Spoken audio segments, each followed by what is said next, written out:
Alright, so for those of you just tuning in, I'm about to give my commentary on a 1v1 on the map Oasis between two of my higher rated viewers for my weekly Age of Empires 2 HD Edition community live streams. If you want to get in on this, you can find my live streaming schedule by going to my Twitch page and scrolling underneath the video player there, or following me on Facebook and Twitter. Today, it's going to be two 1800 plus players, McKay and Tech. McKay will be playing as the Ethiopian civilization, and we'll have Tech playing as the Spanish. They picked the civs, so this will be pretty cool. This is not a matchup that I usually see, so maybe depending on how I feel about my quality of commentary, this could end up turning out to be my Ethiopians versus Spanish civilization matchup analysis, as I do try to do that as a series. If you're looking for more Age of Empires 2 content, as well as content for a wide variety of other games, you are in the right place. I have plenty of tutorials, expert games, and gameplay videos to overall improve your understanding of the game. Tech already off to a good start, actually, with... okay, so he realized that when he was scouting on the right side, that he had not found his sheep yet, and that they were over here, so by retasking that villager to go grab them there, he saved himself quite a bit of idle time. So that was a good play from Tech right off the bat. Little things like that to reduce the amount of idle time you have is very important in the early game. You want to start gathering from your sheep almost immediately. I suppose this could end up being a civ matchup video. Sure. So I'm going to start a little bit by talking about, I guess we'll talk about the Spanish, since Tech is the blue color, and the blue color is player one. So, the Spanish are a civilization that really excel in team games due to the 33% increased income from trade cards, which applies to every member of your team, including the Spanish player himself. In a 1v1, this bonus obviously does nothing, as you can't trade with yourself. But it's always a boon to have in team games. Spanish are super valuable. They have an extremely broad tech tree. They're the only civilization in the game that lacks the crossbowman upgrade to their archer unit, which gives them a weird feudal age dynamic where most civilizations in the current Age of Empires 2 metagame are encouraged to at least consider archers as an option in the feudal age. At that point in the game, every civ's tech tree kind of bleeds together a little bit, and one man's archers aren't generally that much better than the others, unless you're the Ethiopians, which I'll get to shortly. However, and the reason that you are encouraged to do that is for a number of reasons. Like I said, the tech differences and bonuses aren't that substantial early on, but also you get to take advantage of the Crossbowman plus Bodkin Arrows, super cheap, quick to research upgrades for a massive power spike on a unit that is just powerful to feudal age on its own, and easy to mass up, and then just take advantage of those two techs. It's a really powerful metagame-defining strategy that the Spanish notably don't have access to. Their archers don't have very much longevity, and as a result, this civilization is more Castle Age-oriented. Thank you so much, Epic... is it Epic Laser? Or Epic Lair? Epic Lars. I think I figured it out. He says, "What up? Thank you so much for the 17-month resub. Really appreciate it." Thank you, man. So yes, this is actually going to be a fairly interesting civilization matchup because we have one civilization here, the Ethiopians, which are heavily defined by one of their most powerful bonuses that I think players may be underestimating. Like, usually when you think Ethiopians, you think Shotel warriors, but you should really be thinking 15% faster firing archers, as that's a hugely influential bonus in the early game, and in the mid game, and in the late game too. And so we have a civilization that has no crossbowmen versus a civilization that has some of the best crossbowmen in the game. Of course, obvious other contenders would be civilizations like the Britons with their extra range, but yes, we're also dealing with the weird dynamic here of the Ethiopians being a fairly powerful early game civilization due to them receiving 100 food and 100 gold every time they advance through the ages. The Spanish economic bonus is that they build buildings 30% faster. This is actually quite relevant when it comes to things like, you know, building walls early game, and it affects farms and houses, and you're building a lot of buildings. You're saving some time. It's an okay economic bonus, and you know the blacksmith upgrades don't cost gold too, which can help out, and he's gonna be fine. Nice save by Tech. But the Spanish don't really have that strong of an economy. You don't really save much gold on your blacksmith upgrades until you're in the Castle Age or Imperial Age. So when we think Spanish, we generally think a late game powerhouse of a civilization that really starts to get rolling in the Castle Age when the discount on blacksmith upgrades starts to come into play. The building speed bonus helps you get your town centers up faster, more importantly get your castles up faster, whereas the Ethiopians are the type of civ in a matchup like this that can really bully the Spanish. And the reason that I try and go so in-depth with all these civilization and matchup analysis videos is because a good player needs to be able to know how these matchups play out, how the different units, civilization bonuses, and technology trees will dictate the strategy choices that players go for. Because if you get a better idea for what your opponent's going for, you can already prepare a counter in advance and deal with them, thus seizing some momentum. Because Age of Empires 2 is all about those momentum swings. Like, let's say you are playing against the Ethiopians and you think he's going to open up with archers. So you open up with skirmishers, and now he's in a situation where his entire army has been neutralized. Now he has to spend a lot of resources getting upgrades for units that he otherwise wasn't planning on making. Like, now maybe the Ethiopians player has to build a stable and then start pumping out some scouts. And that can actually be really, really terrible for them, especially considering that the Ethiopians, they don't have bloodlines, right? I should really definitely verify that just to be clear. But yes, okay, yeah, they do not have bloodlines. So you force your opponent to be in a situation where they end up wasting a lot of resources by going for preemptive counters, which is why I always try to go into detail on how these matchups shape up. Washelcat says, I need to go to Blanket now. Good night, Resonance22. Have a nice week. Thank you so much for tuning in, Washelcat. It's a real pleasure. Hopefully I haven't missed anyone else's messages, but I may have at the start of this one. Light Axis crossbows are overrated. Sweet summer child. I know you're joking, though, of course. Tech making an interesting play, building a secondary lumber camp. I know that doesn't sound like it's an interesting play, but both of these players are 1800 plus for a reason, because they are building secondary lumber camps. Once you get to more than 4 villagers on a lumber camp, they actually start to get fairly inefficient as the villagers naturally bump up on each other, and every time they stop is a moment that they're not actually gathering resources, and that's extremely relevant in HD with this terrible, terrible unit pathing, which still has not been fixed. So building a secondary lumber camp is actually a good idea. You do end up saving the wood in the long run, and you want to make sure that you're continually rebuilding them. So like I said, in a matchup like this, you generally, when you're deciding what builds you want to go for, you want to think, what civilization am I playing against? Does that civilization have a better early game than me, or a better late game? And then you can use that to determine whether or not your opponent you think will be the aggressor in that situation, or you're going to be the one who wants to rush him. If your opponent has stronger late game than you probably want to kill them early before that late game comes into play. And in this case, McKay, I feel like, does have to deal with the Spanish very broad, wide open tech tree. In the late game, could be very intimidating for him. The Ethiopians have a good late game too, because they have excellent siege weapons, for example, but I do think that the Spanish just have insane late game, with access to things like gunpowder. Solana says, if you were a moderator on the channel Resonance22, which moderator would you be? Of course it would be you, Teslado. Duh. Yes. Hey. Willie Pill says, what do you think about the new Age of Empires Microsoft is working on? You mean Age of Empires Definitive Edition? It'd be great if one of my mods, maybe Teslano, since you're here, could link and tag WillPill15, my Age of Empires Definitive Edition video, where I go over my full thoughts on it, as well as a list of all the new confirmed new features, showcase some gameplay, soundtrack, everything. It's super comprehensive. And if anyone ever asks about Age of Empires Definitive Edition, I appreciate if you guys, share that video around. And we try and make it the de facto video for people trying to get some early information. And, I'll do some follow-up content on it too as soon as we get some more information, but right now they're just working on preparing for the beta. So, I would expect McKay to be the aggressor here. Tech probably wants to get to the Castle Age. Generally speaking, the Spanish really love going for things like a fast Castle Age into Conquistadors by building an early castle, and this is because the Conquistador is an insanely powerful unit. It's mobile, which means that you can actually rush and raid someone with it. It has excellent combat stats, and since the Spanish build buildings 30% faster, that's extremely relevant when it comes to building buildings like a castle, which take an eternity to construct. So Tech, going to be walling up. Again, we'd kind of expect this, and another thing that you should factor in, of course, when you're going for your strategy choices, obviously way more than just the civs, but also the way the map is generated. And I don't talk about it that much in my videos, but that dictates a lot of what you do, and nice try.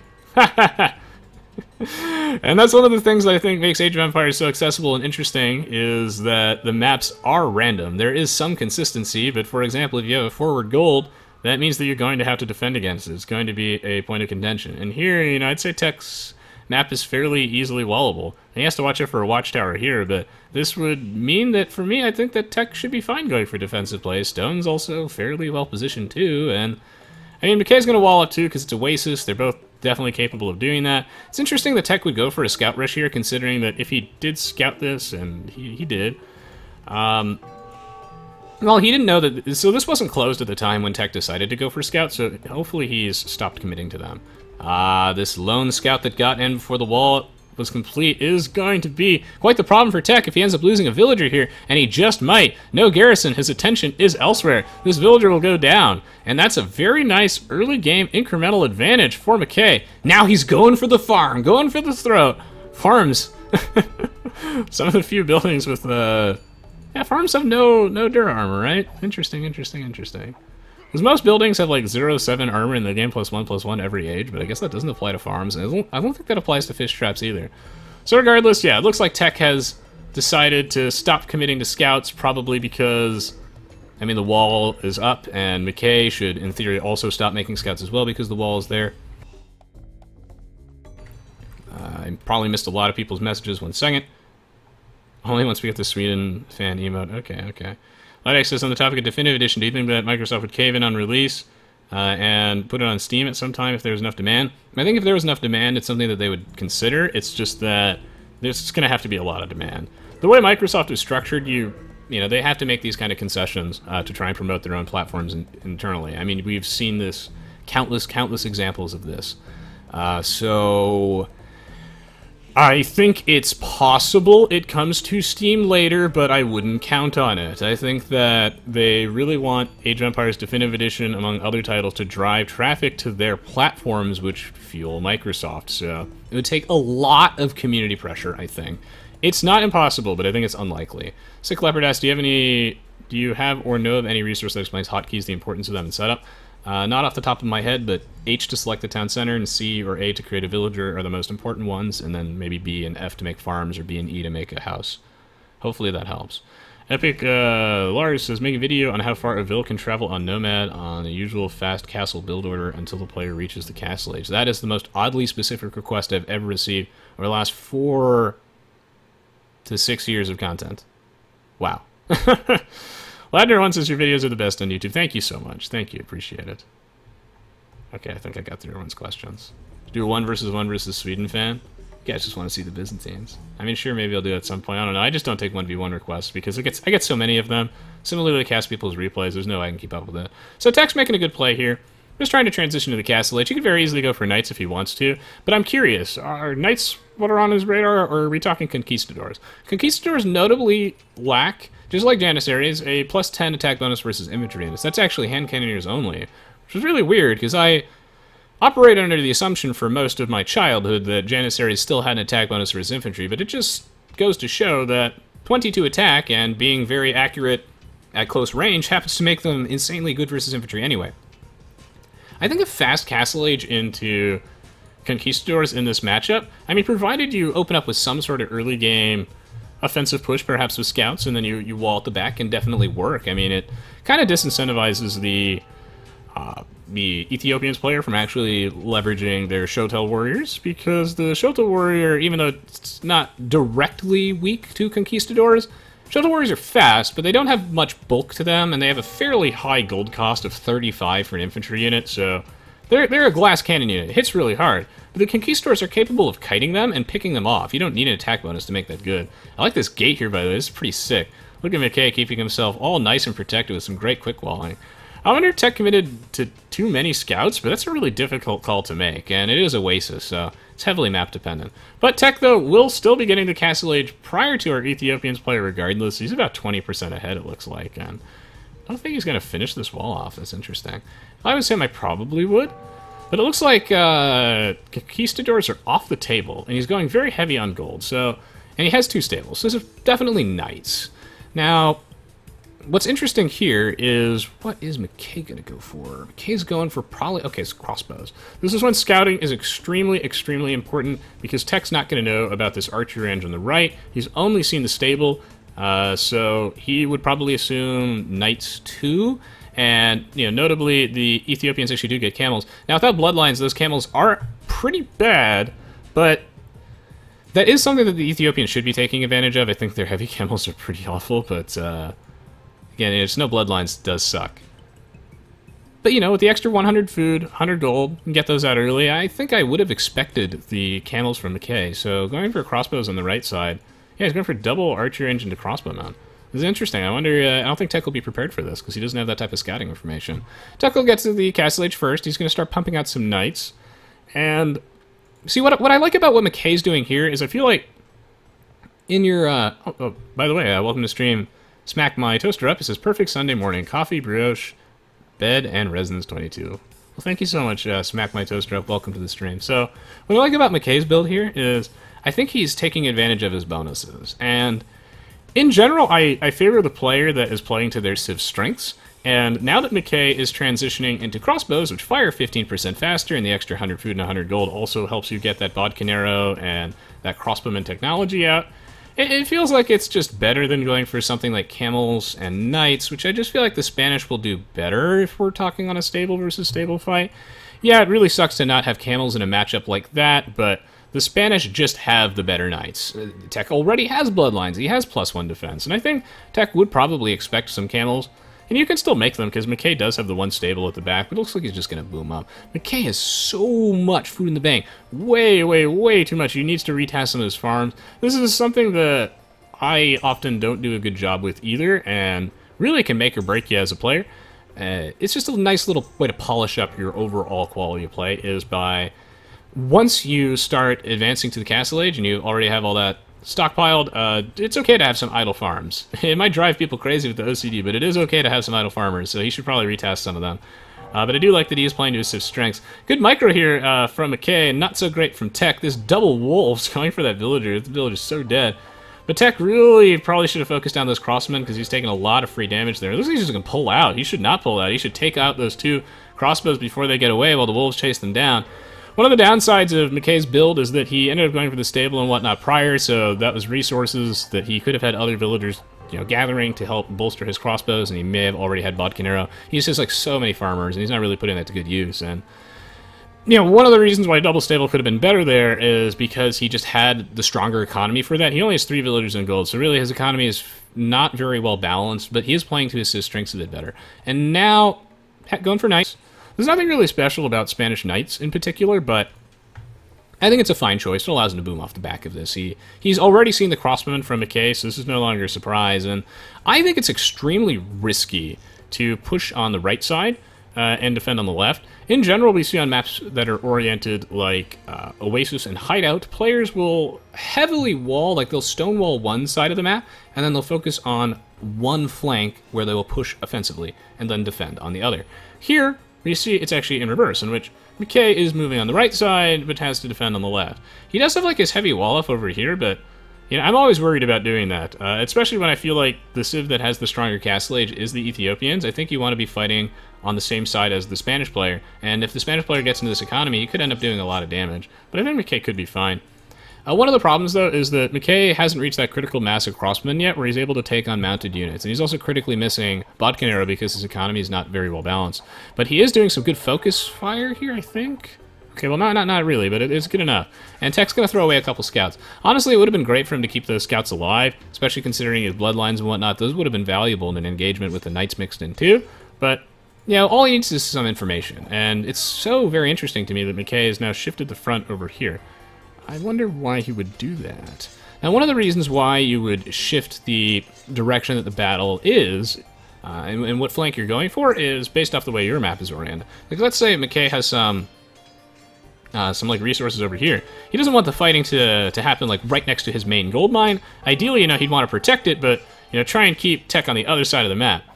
So I'm like wondering why he would push over here. I mean, there are a bunch of relics over here, but you know, I can't help but feel that if you're going to secure map control, that McKay might want to secure this gold, this stone, and this stone. So, and on the left as well, there are also all these strategic hills, which would be devastating if Tech wanted to drop a castle, which builds 30% faster. So I think that Tech could take advantage of that if he wanted to. And if I was McKay, I'd be very worried about the strategic importance of this hill, as well as the way these resources are set up. And yet McKay, though, pushing on the right side, just hoping that Tech doesn't get to drop anything over here. And as far as resource orientation goes for Tech, If you do push over here and you are McKay, you do deny this gold mine, and you do get all those relics, which is pretty nice. I might have missed a couple people's questions. Yeah, once you get critical mass, as Eamon Blackfire says, knights are not a huge issue for crossbows. Blackman says, Ethiopians get free pikemen. Wouldn't it be wise to throw in them for good measure, or is it a waste of resources in the early castle age? Great question, the Blackman. So that's something I never get to cover everything in every video I do, but I try. So as far as this Civ matchup goes, ooh, here comes the camels! The camel bomb has been dropped! Nice! It's really cool to see this from McKay. Having the Mel Garrison inside the stable, and I think he caught Tech by surprise. And Tech's in a rough situation right now because he's pushing with knights on a side where this is where the stable is. And Oasis is segmented between the left and the right flank always. And he's pushing with knights on the flank that has the stable, and then that's the one where the camels can come out on. Tech has the high ground, though, on some of these, so he's actually going to beat the camels, and this just goes to show that no bloodlines, no upgrades, no service. Ew. But that was a really cool play from McKay, and a risk that Tech definitely had to take, pushing on the side with the stable. Especially because, again, this is just a huge area of strategic value. But as far as these Civ matchups go, I think that opening up with scouts is fine for either side. I do think that the knights, as the Black Winds points out, are actually a bit weaker in this matchup if you're the Spanish because the Ethiopians get free pikemen. And one of the reasons why, which I cover in my pikemen overview video, which you can just search for on my YouTube page, one of the reasons why pikemen aren't an excellent counter to knights is because you have to get the upgrade to pikemen first. And spearmen are so much weaker than a pikeman actually is. The plus 22 bonus that the pikeman has is huge. And, ooh, Tech's gonna lose a couple knights here. This could snowball the game out of control. Sorry about the noise in the background. My neighbor's taking a shower. He only takes showers when I'm recording. He doesn't know I'm recording. That's just how it lines up. Hopefully he'll be done in a few minutes and you can tune that out and it's not too bad. No control over that one. So yeah, I do think that the free pikeman is influential in the matchup. You know, also the fact that pikemen don't offer that much offensive pressure, and they also require you to have, you know, reasonable economy to mass them up. Ideally, you want a couple barracks and a bunch of farmers and whatnot to sustain them. They might be cheap units, but you need to mass them up. It's a numbers thing, because they lose 1-1 to knights. I do think it's influential in this matchup, and this means that I don't think I would want to commit to knights or generally go for knights as the Spanish in a matchup like this. I think it's okay, but it's a big risk for sure. I think I would have gone for something like Conquistadors, but you have to be careful with going for something like Conks in this matchup because the Ethiopians have excellent crossbowmen. So actually, I just think that the Ethiopians are in a fairly commanding position at all stages of the game, until maybe the super late game, where the Spanish happen to have these just very powerful, high-value gold units. Things like the Elite Conquistador, Hand Cannoneer, Bombard Cannon, Paladins. Those kinds of things can really end a game, and even though the Ethiopians have things like Siege Onagers, you know, they get these power spikes every time they hit the next age due to the 100 food and 100 gold, and that's a lot worse in the Imperial Age compared to anything else, and it just stops doing things. I don't think the Shotel Warriors are that much of a player in this kind of matchup either, just because the Spanish have fantastic faster firing hand cannoneers. Ooh, right in the face. Villager is down. So here comes a defensive castle, which I think is well placed, protecting this stone mine, all these farmers, and he's got a defensive siege workshop here too. McKay is not going to be able to apply any pressure without a forward siege workshop, and he's reading the situation well. This is why these guys are our 1800 plus players, because they know how to transition properly. Oh god, it's so loud. Hopefully he turns down the water. God, jeez. Sorry about that, guys. I can't even edit that out. Does he need to have the water pressure on that high? Ugh. For those of you who don't skip the ads on YouTube and you subscribe or send donations, really helps out a lot, because it so turns out that being an adult and living on your own is really expensive, so if I get enough of them, then maybe I can afford a better apartment where the pipes don't run through my walls. So, and if you send me a donation off stream, I'll send you a thank you email, provided it's like $5 or more, because I can't do it for the people who send me a penny. But thank you. Rock the Chasm says the shower noise is therapeutic.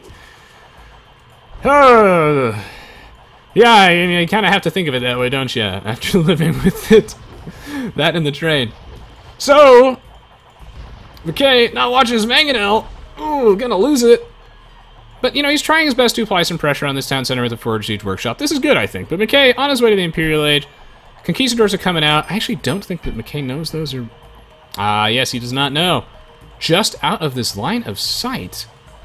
Very well positioned here by Tech. Don't want to reveal the Conquistadors just yet. I mean, going for Conks, honestly, versus the faster firing crossbows is pretty sketchy, but I think I'd still go for it sometimes because they have 2 Pierce armor anyway, and provided you micro your Conks well and you actually try and get closer to the crossbows, you get the padded archer armor upgrade. You just have to keep up with upgrades, I think, in a matchup like this. I think you need padded archer armor, otherwise this isn't that great.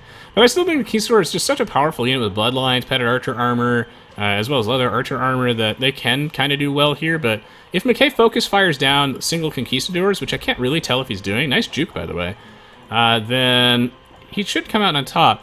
This is a tricky matchup for the Spanish. I really feel like the Ethiopians have answers to everything the Spanish wants to do, all the way up until the Imperial Age, where the Spanish just have these like huge power units. And I think that if you have these super valuable gold units at the end game, like you've got your Conquistadors out, you've got, you know, potential for things like Cavaliers, hand cannoneers, etc., then, you know, you just put some trash units in front, of which the Spanish have fully upgraded trash for everything. They got fully upgraded halberdiers, elite skirmishers, and hussars.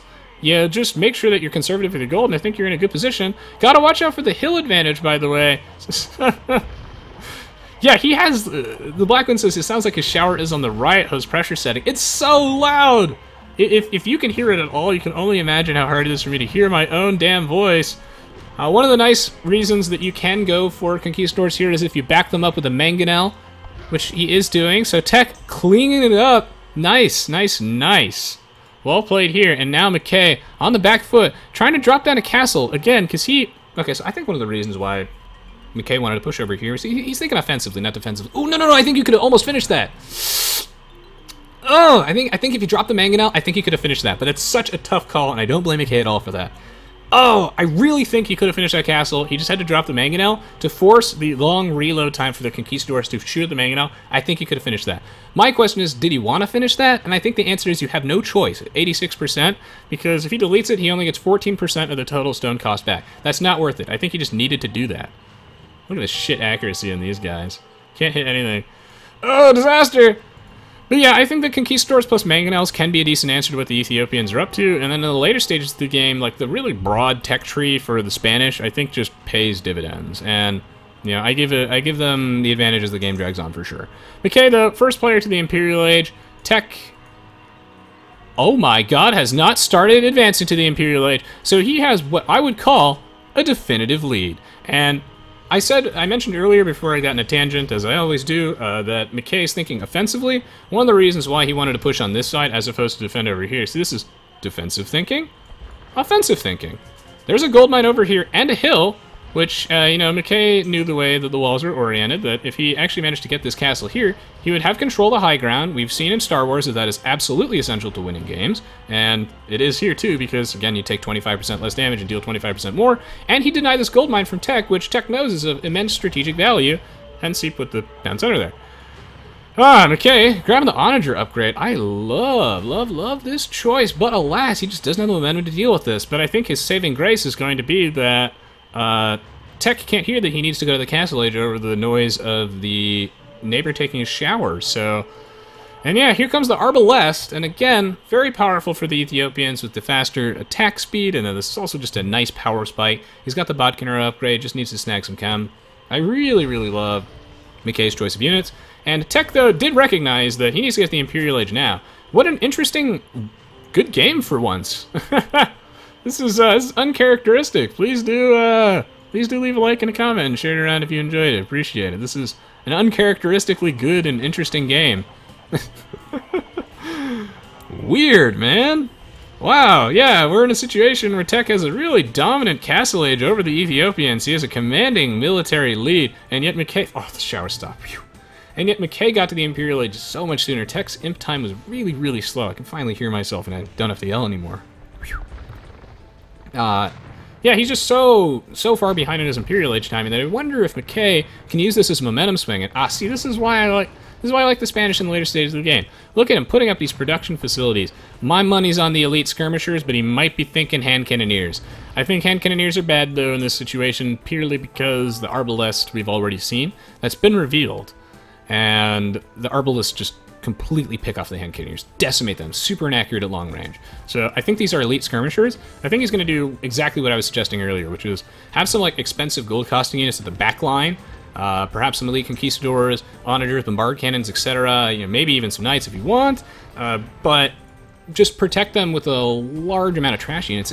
Based off this university, I mean, that's either for ballistics or that's for chemistry. And it looks like it's for chemistry based off the timing of this, but it's really not clear. And is he just going to let the Siege Workshop die? 30, Arska asks, this question's probably been asked a million times, what's your favorite strategy in AoE? No, actually, I don't think anyone's ever asked me that. I get, like, the same 5 questions in every game, which is, I'm surprised that fewer people didn't watch my Q&A video, but if you're interested in, learning some more about me, I did do a Q&A video recently, which maybe one of my mods can link for you. No, I mean, I usually get asked what my favorite civilizations are, what my opinion is in AoE3. Those are like the two, or, yeah, those are the 2 most popular questions I get. I answer that all the time. As far as my favorite strategy, I don't think I've actually been asked that. Favorite strategy? Depends if you mean favorite strategy that I'd actually go for in a real game, or favorite strategy just purely conceptually. I'm not going to give you my favorite strategy. I'll just list off a couple of ones I really like, because when I answer questions like this on the spot, which are good, I typically don't have enough time to think about the actual optimal answer. So that is a good question, 30 Arska. I think that the Khmer Scorpion Rush is one of my favorite ones conceptually, because the Khmer as a civilization don't have any building requirements, and this means that they can go straight to the Castle Age and just plop down a Siege Workshop. Just plop it down. They didn't need to spend any wood on those useless, shitty buildings, like a barracks and an archery range and a blacksmith and a market. Oh. That's what the pleb civilizations have to build. The Khmer don't need to build them at all. Great to see the elite skirms coming into play. So that's one of my favorite strategies conceptually, is like a fast Castle Age is the Khmer, like a super fast one. And then you start pumping out the Scorpions with the +1 range and the no building requirements. It's pretty sick. I really like the Hussars, by the way, from Yellow. I think that this is, just again, like, good preemptive unit choice from McKay. I like this. I think the Arbalest plus Hussar actually beats this army comp. My question is whether or not these cap rams should be bombard cannons. Ethiopians get bombard cannons, right? Like 99% sure they do. Yeah, they do. Okay, not going crazy. But on the flip side, no. I do like the capped rams. I do, because the capped rams really waste the elite skirmisher fire, and they really waste the conquistador shots too. So I love McKay's army choice here. I think it's excellent. As far as like favorite real strategies go, I mean, you know, I'm a big fan of like a sort of like fast Castle Age, crossbowmen, mangonel style war. I mean, those are always a blast to me. And just a wide variety of, you know, unique unit strategies are pretty fun. I like, but yeah, I like, you know, fast Castle Age with the crossbows, mangonels, etc. My favorite like thing that doesn't really work, you know, I also enjoy things such as, Mass Tarkins kind of work sometimes, but I was going to say, you know, using Saracen's Cavalry Archers and being too lazy to make siege weapons is fun. But that's not very good. But the Khmer Scorpion Rush, man. And really, like, anything is the Ethiopians. I like the Ethiopian Shoto Warrior Rush, their Knight Rush, their Crossbow Rush. I just love the Ethiopians. So, yeah, those are just some examples. Least favorite Sweden asks. Not so sure, man. Not so sure. That's a tough question. I mean, I don't like randoming the Chinese because of their start, but the Civ overall is fine. Least favorite Civ? I mean, it might be the Huns, only because as much as I like the Huns, I just hate how, like, they really struggle versus the Goths in late game. But, no, I don't even know if the Huns... No, because I like making Cavalry Archers, so... No, I don't really know the answer to that question, to be honest. I have to think about that. In terms of actual strategy of this game, again, I just like McKay's army choice. I feel like Tech's army, while very good and predictable and something that I would have done, he's missing a lot of upgrades. Like, he just has padded archer armor now, which leaves him a sitting duck against these chemistry arbalest, and then this army is just super duper weak to cavalry units in general, which even though McKay doesn't have great cav because he has no bloodlines, it's just great to see him making these Hussar units and getting the defense upgrades for them early. It's just an excellent play here by McKay. I think reading the matchup very, very well, and hopefully by watching this video you learned a little bit more about how you could play this matchup and make these decisions overall in just general games. Now, of course, Tech, though, not born yesterday, not with these wrinkles. He's a similar rating for a reason. Going to transition into halberdiers as a way to defend against this. He has a bit too much wood. He can probably delete some of his lumberjacks, honestly. And I do like to see that both these players have, like, walled on the sides over here. And it's really interesting that McKay, like, forced the fight on this side. Because assuming he's winning, this is so good for him. Because he's putting pressure on this gold mine. He's threatening to take this, but on the flip side, like, Tech has this hill, right? But really, like, the main advantage of McKay pushing on the right is that he doesn't have to worry about this left flank, which has this stone, it has this gold, it's super duper vulnerable. And by keeping the fight over here, he's at least pressuring this gold mine. But, you know, Tech does have the high ground over here. Like, he could defend this with a castle, but he's just not able to do that yet. He needs the halberdier upgrade. Really what Tech needs to do right now is use the market and just shift sell like 3,000 wood and get the halberdier upgrade and to start dumping halbs in this army. So what you're doing in a case like this is, I still think that you're in a fundamentally losing situation when you go for a build like that, because you're conserving your gold with trash units, which is good, but McKay's not really wasting any gold. He's got the Arbs, which are safe at the back. He's really just using the Hussars as kind of a meat shield in a way to break this army that's so weak to cavalry units. So, really, McKay doesn't have too much invested in this, and I wonder if he even has torsion engines. That'd be so sick. Oh, so sick. Being a bear asks, what kind of work are you doing? Definitely recommend you watch my Q&A video, but I am the platform community manager at a gaming startup currently called Outpost Games. So that is my current job. I work there full-time employee, 9-to-5 job. So, I mean, I was the community manager at Forgotten Empires prior to that. Now it's more of a volunteer role, and before that I was their QA lead, so it was my responsibility to report bugs. I wasn't responsible for getting them fixed. I had no control over whether or not they would get fixed, but I would report them and prioritize them, and some of them have not been fixed today, but that's not on Forgotten Empires, as they don't do the engineering work. So, as the platform community manager at Outpost Games, I basically come up with our community building strategy, and I do just what I always do, which is interface with people, interact with small groups of people or individual people on a one-to-one basis. To quote, I am Prez Steve, Kiefer Bryant, aka I am Prez Steve, and god damn it, is this game gonna DC? This was so good. To quote I am Prez Steve, because I had the pleasure of talking to him recently, what marketing does is they bring in the initial group of people. Oh nice, the game's going to continue. And the community managers they exist as a job to help retain those people by interacting with them, interfacing with them, getting feedback, sharing, being the voice for the developers as well as being the voice for the community. And it's a job that I find immensely satisfying. I think ideally, though, I'd really love to someday design my own game, because being a community manager and doing QA and whatnot, for example, I lose out on the satisfaction of actually feeling like I'm making a difference a lot of the time. I mean, I actually am making a difference, but I'd love to design my own game someday where I can, take the feedback that I'm given and really actually iterate on that. But the good news is, though, is that my immediate boss at Outpost Games seems to be receptive to the feedback that we get, and it is a satisfying job being able to... What is this? What is this, Titanic? No! God, I've seen this movie before, and it sucks. It's the one where you walk your onagers underneath the enemy castle, and you lose everything, and you lose the game. That movie's called The Titanic. Jesus! Look at all those dead onagers. Well, at least he pulled out at just the right time. A little bit of res lag. Hopefully this game continues. Hey, Mem's in the stream, that's great. Does McKay have Cav Archers in that round? No, I don't think so. But I did see a Cav Archer over here, or something like that, right? Is that a Cav Archer bounty? I can't tell. So bombard cannons, I like them from a defensive standpoint, as a way to deal with these siege rams. And just, they're pretty good versus, they're really good versus the onagers. And they're decent versus the Arbs. It's just tough to say what you should make in this matchup, but I really think that Tech's army is better now that he has halbs, but his eco is just super imbalanced, and he has no upgrades. So Tech is, I think, okay, I think Tech has better control here, and that McKay's also making the right units, and this is a really, really even good game, because both of them are reading the matchup well. But here are some decisive points that are going on. One, McKay's micro, not really quite there. He got the castle down, which is great. That will be decisive. That castle had the high ground, it protected this gold mine, and McKay's pressuring in the right area, so that's another reason why he's doing pretty well. But he lost a lot of his army underneath that castle, and that cost him dearly.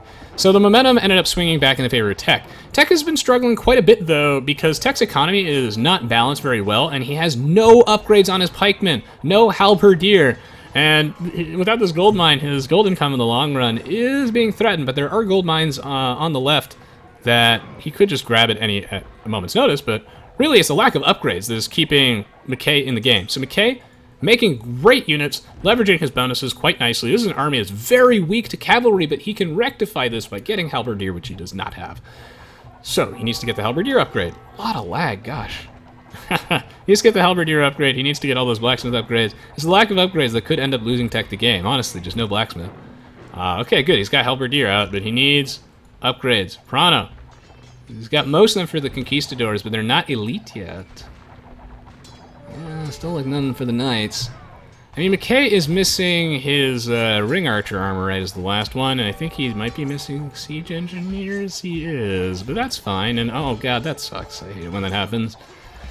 But yeah, it's just, I don't know, like, Tech needs upgrades. Like, he's making the right, like, okay, look, I think you can actually fatigue out this army and stall it out due to the sheer value that the Spanish have due to their, you know, broad tech tree being able to make all those fully upgraded trash units. But I mean, he's not taking advantage of the fully upgraded anything because he just doesn't have any upgrades. So I think you can end up stalling this really heavy siege army out from the Ethiopians, but not without all those upgrades.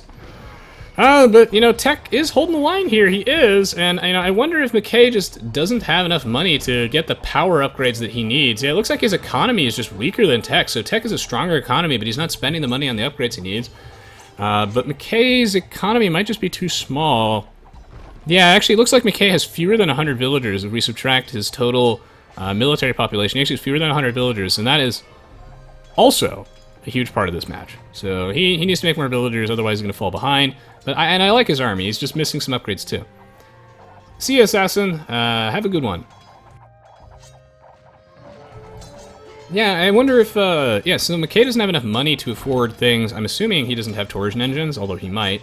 But he can't afford siege onagers, for example, and his economy is actually just too small. So McKay is a bit under-boomed, and Tech is, like, hilariously under-teched. Tech is under-teched. This is like, they're both making the right units, to be clear. They have both well-rounded army comps that make sense to counter each other's and are actually very difficult to deal with. But McKay doesn't have enough of an economy to actually push in, and Tech doesn't have enough upgrades to actually push this back. So we're kind of in a stalemate situation. Very close, good game here. Tech missing so many upgrades. I love the Spanish as a civilization, one of my favorites, because supremacy...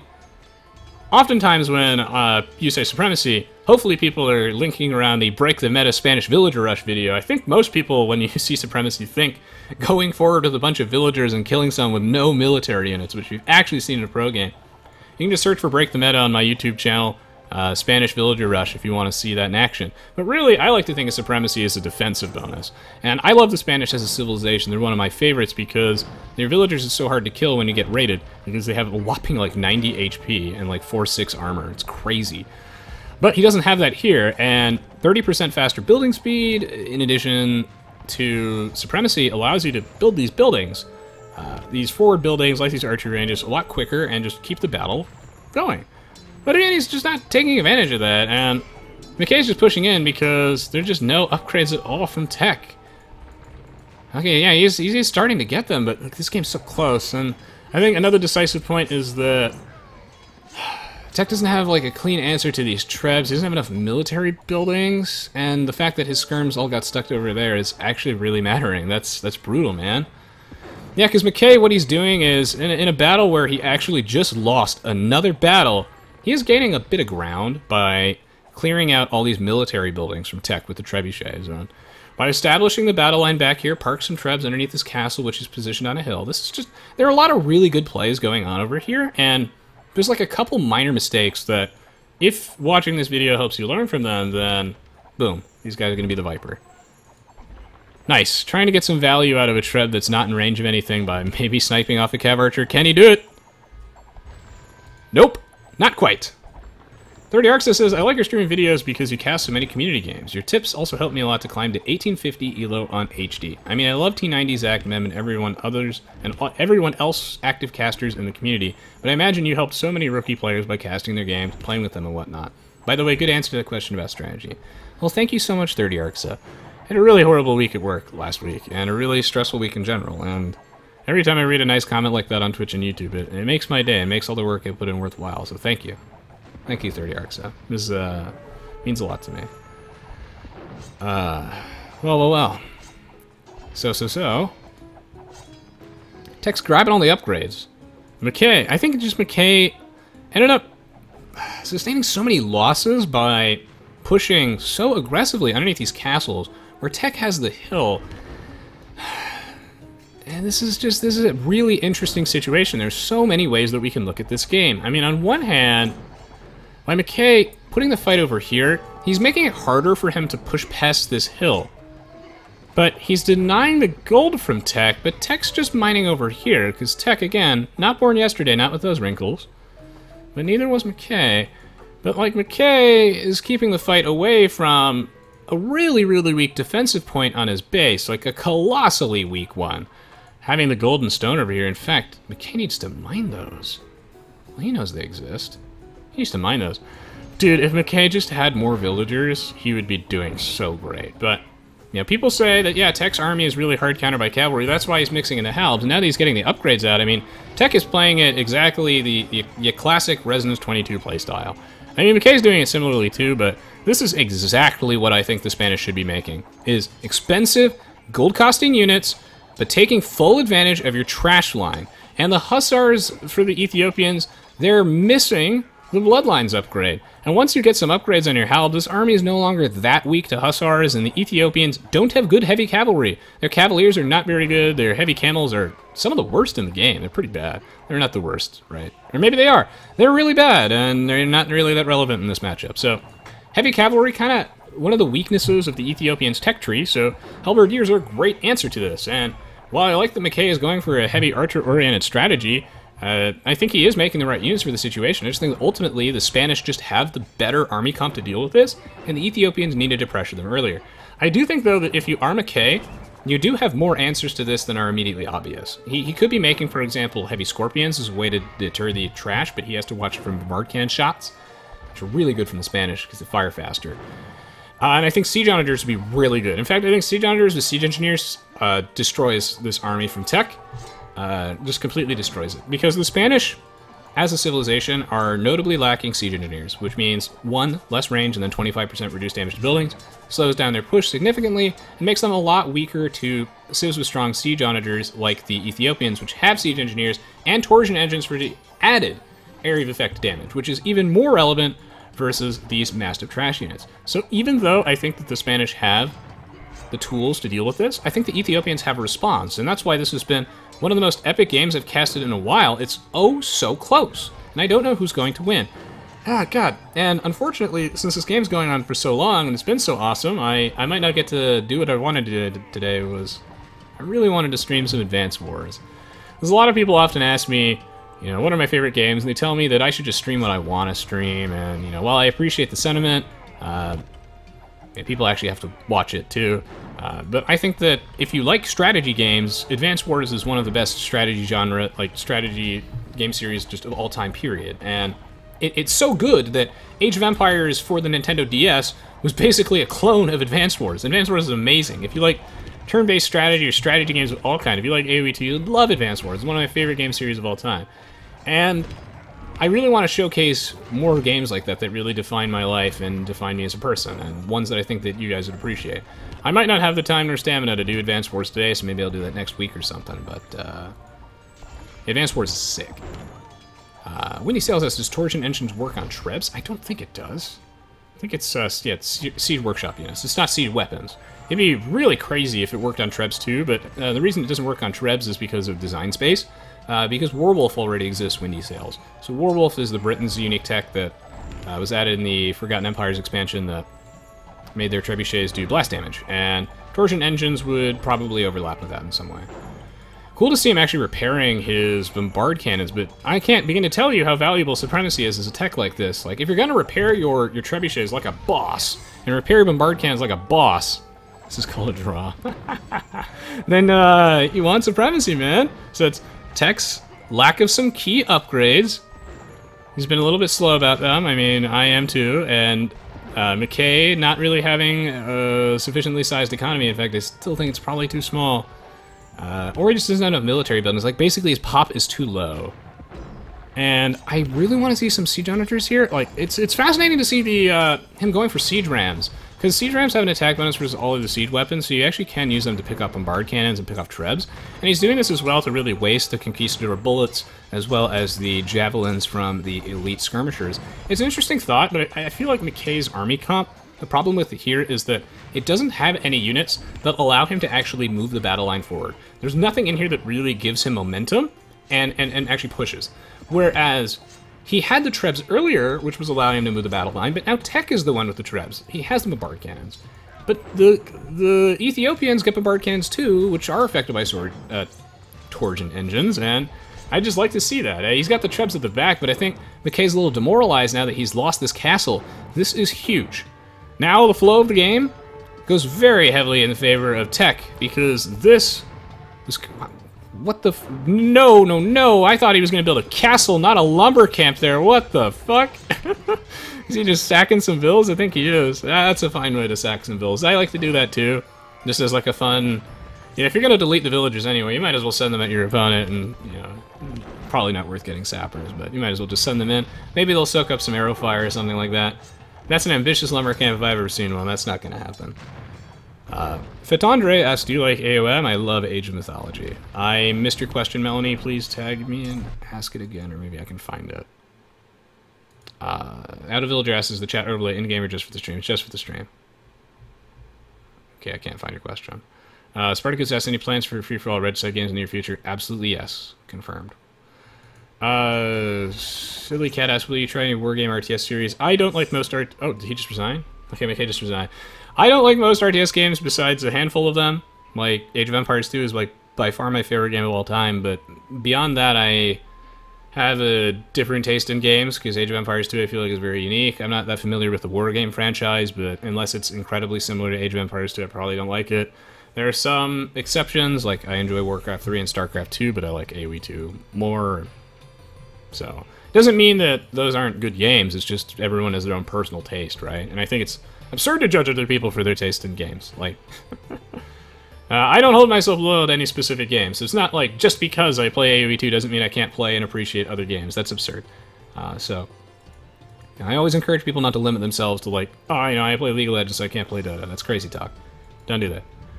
And then likewise, that's not the reason why I haven't played Wargame. It's just it's probably not my type of game. I really like Age of Empires 2. Melanie asks, what's my favorite type of food? Jeez. I'm not really even going to answer that. I mean, I think ice cream is the greatest thing in the universe, but that's not really a food. But anyway, GG, well played. McKay, yeah, I think ice cream is just one of those joyous things about being human, and one of the greatest reasons to be alive is because ice cream exists and is awesome. So, great game here from Tech versus McKay. Tech comes out on top. McKay probably didn't have... Okay, he had 111 villagers, but Tech had probably too many. Okay, Tech probably had too many. Yeah, I think that McKay, maybe if he had more siege weapons or a slightly larger economy a little sooner, he might have been able to close that one out. That was such a close, really good game between these two players. I mean, that's about as evenly matched as it gets. You know, maybe McKay a little underboomed, maybe Tech a little overboomed, but as we saw, the moment that Tech got his techs, he ended up really turning the game around. Once he got Halberdier, all the blacksmith upgrades, made a big difference. Imagine if he had supremacy too. And, well, ultimately I think that McKay probably resigned at about the right time. It would have been, like, he'd either have to, like, push on the left side at that point and try and stall on the right, but I don't know. That would have been kind of sketchy. I think that when he lost that castle, that being able to identify the key strategic points on the map that you need to control are very important in an RTS game, and that hill was very, very valuable, and that was the point where McKay could actually pressure Tech, and losing that castle was an absolute disaster. Tech losing his castle on the defense was also really bad, and McKay threatened to win that game multiple times, but ultimately I think that this game played out exactly like I said it would, which was that, and hopefully the Civilization matchup overviews are helpful for those reasons, and that I think that the Spanish have just a really nice value late game. And such a broad tech tree that I think they can come out on top against the Ethiopians if the Ethiopians don't pressure them early. McKay was pressuring tech early, and he tried. And I think that there are answers. Like, it's not lopsided by all means. Like, the Ethiopians are certainly competitive versus Spanish late game, but we saw eventually the Spanish were able to grind it out. Just like I said, I think that they can attrition them eventually. Melanie says, that leaves the question, what is your favorite flavor of ice cream? It's probably cookies and cream, but I really like mint chip, too. Mr. Matruse says, we're still waiting on that 1 versus 1. You gotta... Well, alright, Matruse. So here's the thing. I don't accept 1v1s, but I don't think that... I can't find you because my search function's not working. Can't find Matruse in my viewer database. It's like... the hell, it just for some reason if I type Mr. Matruse, you don't even show up. Oh, there you go.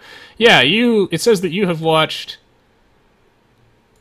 very little of my stream recently, so I would only accept 1v1s from people who have watched my stream a lot. Although I know you used to watch it, but even then I just don't accept 1v1s in general. So it's not just you, man. I don't accept 1v1s or replay requests because I get so many of them in my inbox. Can't possibly keep up with them. Garlic ice cream. Fancy, fancy. McKay says, I wanted to go 2 TC aggression, but as soon as the castle came up, I should have gone boom. Oh, yeah, easier to say in retrospect. Yeah, I don't know. I mean, I used to be really big on the competitive side of AoE, but now I really just prefer to cast games. I got all my 1v1s and competitive 1v1s in Voobly out of the way. Like, once I got to like 1680 on Voobly, I was like, all right, well, that's plenty for me. Because really, I don't enjoy playing ranked games in general. I find them, and I just find them stressful. So, I played those games on Voobly just so it validates my opinions on things a bit more. Even though I think that's kind of silly. I mean, that's the same reason I got to Plat 5 in League of Legends, was just so people would, take me slightly more seriously. But really, I don't think your elo matters as much as what you say and what your knowledge of the game is. I think knowledge and your actual mechanical skill are 2 completely separate things. So you could be like 1200 in-game and just be playing with your nose and offer quality commentary. It's just the amount of research you do. And I try to be really dedicated with the research I do. Fire Arrow says, if he's not in our records, he doesn't exist. So yeah. Hopefully, that makes sense. Melanie says, I had some Haagen-Dazs salted caramel a while ago. It's heavenly. Oh, God, I love caramel everything. It sounds amazing. Amazing, amazing, amazing. I mean, maybe, like, I don't know. We'll see. Yeah, I stopped playing ranked games on HD because people just force out of syncs and whatnot, and the ladder is just totally broken. And I've got my fair share of ranked games on Voobly out of the way. Those ones I earned and am proud of, and I don't care about my HD elo. Alright, so I don't think I don't know, it'd be pretty hard for me to find the stamina to do another game after this. I might just do Advance Wars next week. Let me think about this for a moment.